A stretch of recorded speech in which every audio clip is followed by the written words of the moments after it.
Hey, thanks for joining me. My name is Mike. They call me the Fresh Rinse. We are en route to Fairfield Township, Ohio for opportunity number 1. Very simple wash to start the day off. Just washing this concrete driveway for a repeat customer. I've washed for these people 3 or 4 times over the years, and this year they just wanted their driveway washed. Now notice something very interesting. See those long swirl marks?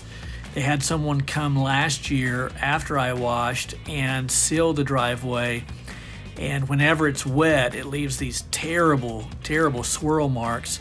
You can see there that the driveway is perfectly clean, and when it's dry it looks great, but when it's wet you can see those swirl marks from the sealer. But the wash came out great. They were very happy.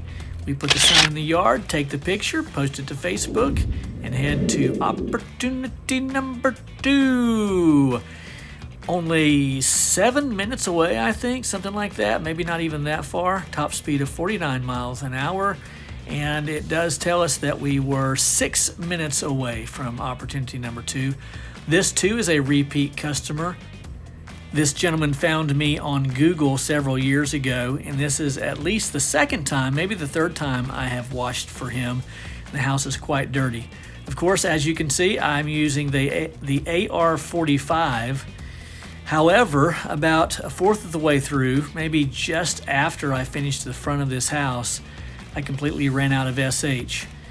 I have 2 SH tanks, one for the AR45 and one for downstreaming. I do not have a 3-way ball valve connecting the 2 yet, and so when I ran out of bleach, I had to resort to using the 10-gallon a minute machine and downstream the rest. You'll see that here in just a moment. So you'll notice that the volume coming out of the gun when using the 10-gallon a minute machine is quite low. And that's because I had forgot that I had lowered the pressure on the previous job when surface cleaning that driveway, because it had that sealer on there and I didn't want to take a chance on etching it. And so I turned the pressure down and then forgot to turn it back up. I must admit, after watching the video, I felt kind of weird. I didn't realize that I was recording the inside of their home. I just wasn't giving it any thought. But everything came out great, and I'm confident that the homeowner was well pleased.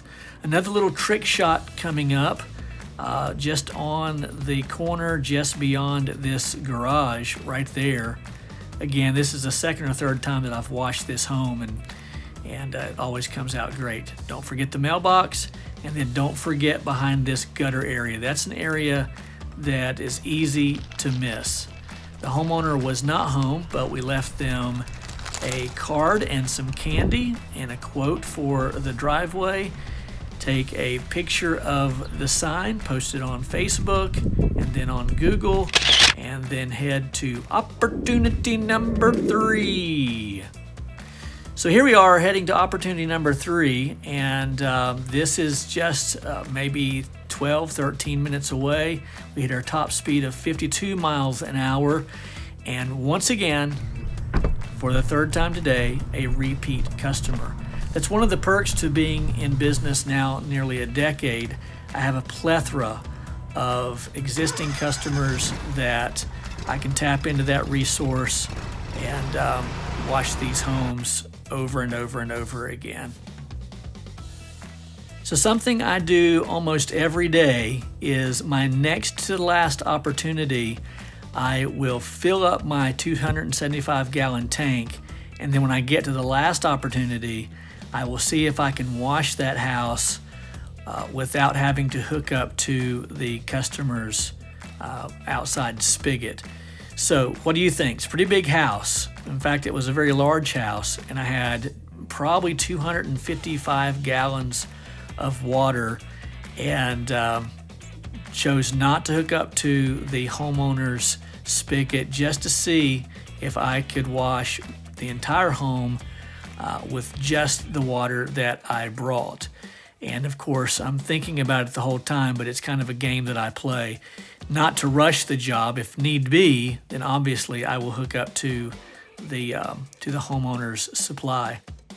So this gentleman found me on Google about a year ago, called and asked me to wash. So this is the second time that I've washed for him in a year, and there was really nothing on the home. It was virtually spotless, but they like to keep it up for maintenance sake, so they called, and of course, I'm happy to wash. So the question is, did I have enough water, about 255 gallons, to wash this entire home?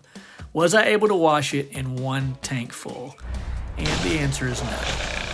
So I had to hook up to the customer supply and finish washing, and we finally did. Put together our little packet of goodies, and now it's time to talk to the customer. Thank you so much. I have something for you. Well, thank you so much. I don't know if I'm supposed to invoice Rick. Yeah, he's out of town. Oh, that's perfect. So if you could do that, that would be great. I know where you live. That's right. I tell you, I'll come back and demand it. You guys are awesome. Thank you. Thanks. Bye-bye. Have a great day. Likewise. So that does it for another day of washing. I have 3 or 4 more on the schedule for tomorrow. My name's Mike. They call me the Fresh Rinse, and I'm out.